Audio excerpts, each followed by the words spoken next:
Ce n'est plus qu'une affaire de pédocriminalité. Il y a des personnalités françaises qui sont citées, et donc la justice fera son travail, mais je pense qu'elle concerne surtout les États-Unis d'Amérique. Justement, en publiant ces millions de documents, la justice a décidé de ne pas faire son travail. Ça alimente aussi beaucoup les complotismes et tout le reste. Donc c'est un vrai travail de journaliste qu'il faut faire sur la base de ces informations. Justement, les journalistes ont commencé à faire ce travail et France 24 aussi. Jeffrey Epstein semble vouloir s'introduire dans cette famille pour arriver jusqu'à l'Élysée, pour faire court.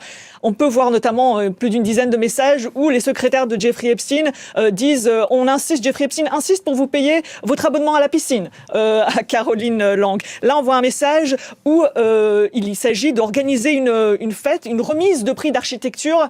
Et Jeffrey Epstein aimerait que ce prix remis par l'un de ses amis soit fait à l'Élysée et que le président Emmanuel Macron fasse un discours.